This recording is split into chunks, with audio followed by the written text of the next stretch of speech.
من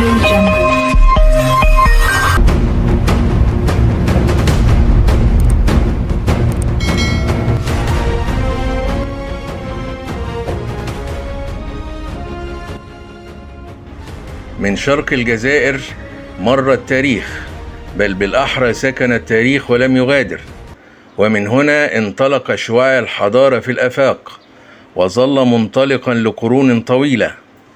وفي جوف هذه الصخرة الضخمة على تخوم مدينة مادور التاريخية ثمة مدخل سحري يفضي إلى مغارة لم يدخلها بشر منذ مئات السنين.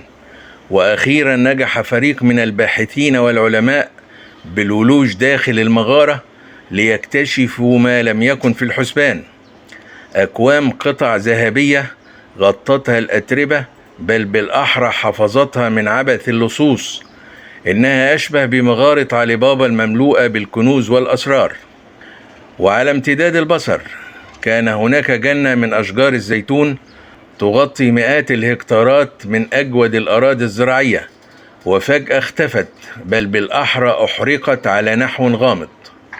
هنا شرق الجزائر، مادور التاريخ والحضارة، بلاد الكنوز وأرض الزيتون المحترق. ماذا وجدوا في مغارتها؟ ومن أحرق أشجار زيتونها؟ هيا بنا نكشف التفاصيل.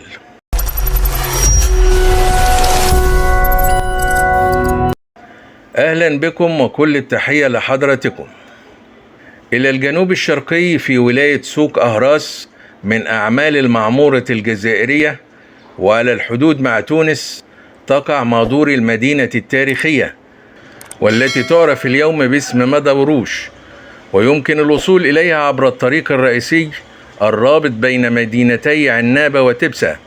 يحيط بها جبال وغابات ذات مناظر ساحرة، فيها منابع مائية عذبة وأودية وسهول خصبة تجود فيها زراعة كثير من أنواع الفواكه. ومن أشهر معالمها الحضارية المسرح الروماني ذو المداخل الثلاث، والذي يسع 1200 متفرج، والساحة العمومية التي تصل مساحتها إلى 923 مترا مربعا، والقلعة البيزنطية، والحمامات الصغرى والكبرى، والضريح الشمالي، ومجموعة المقابر التاريخية.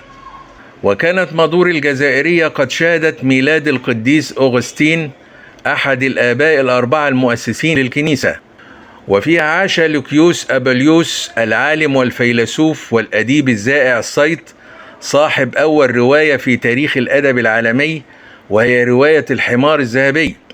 وفي القرن الثالث قبل ميلاد السيد المسيح عليه السلام انطلق من مادور نشاط أقدم جامعة في القارة الإفريقية، والتي كان يأتيها طلبة العلم من كل حدب وصوب لينهلوا من علوم وفنون وآداب أساتذتها الذين كانت شهرتهم تطوف في الآفاق.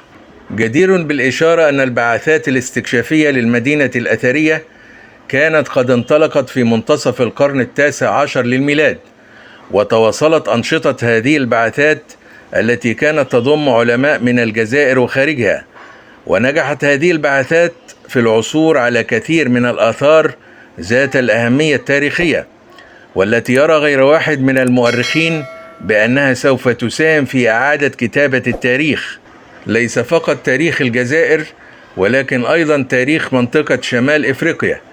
ويذهب نفر من الباحثين إلى التأكيد بأن ما تم اكتشافه لا يمثل سوى غيض من فيض الآثار والأسرار التي تحتفظ بها مادور التاريخية شرق الجزائر العاصمة.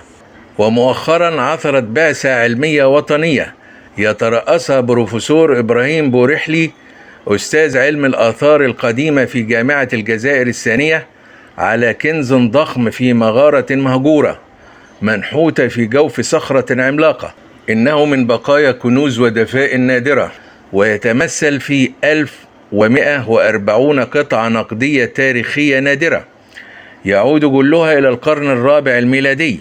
وبحسب تقرير حديث حول هذا الاكتشاف وأهميته التاريخية، فإن ما تم العثور عليه في المغارة المهجورة هو بكل المقاييس غنيمة كبرى، ليس فقط من المنظور الاقتصادي، ولكن أيضا من المنظور التاريخي وإعادة كتابة التاريخ الحضاري لهذه المنطقة الاستراتيجية في شرق المعمورة الجزائرية، والتي كانت ذات يوم سلة الغذاء الرئيسية لسكان الممالك القديمة في شمال إفريقيا، ومنها مملكة قرطاج.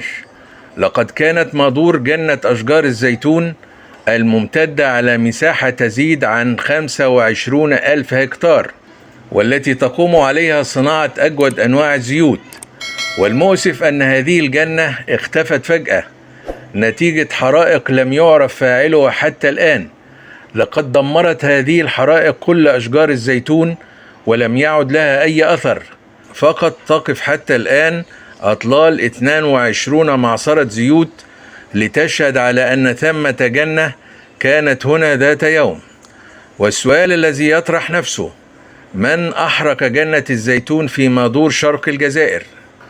هناك من يذهب إلى القول بأن ما حدث كان نتيجة مشاحنات وصراعات عشائرية اندس فيها من قام بإبرام النيران في حقول الزيتون، وأن النيران ظلت مشتعلة لعدة أيام في ظل درجات حرارة مرتفعة كانت سائدة في جو المنطقة آنذاك، بينما ثمة من يدحض هذا القول مشيرا إلى أن الحريق كان نتيجة مباشرة لقصف جوي أمريكي إبان الحرب العالمية الثانية، وتحديدا ليلة القصف المكثف بالقنابل الحارقة في 16 من شهر مارس عام 1943 للميلاد. إلا أن الرأي الأرجح والذي يستند إلى شهود عيان مفاده أن هذه الحرائق المتعمدة التي استهدفت تدمير جنة الزيتون في مادور الجزائرية كانت على خلفية سياسة الأرض المحروقة التي اتبعها الاستعمار الفرنسي في الجزائر قبل أن يغادرها. نرحب بتعليقات مشاهدينا الكرام، ونأمل أن تتسم التعليقات بالآراء الجادة التي تحظى منا بكل تقدير واحترام، ولا تنسوا الدعم والاشتراك في القناة.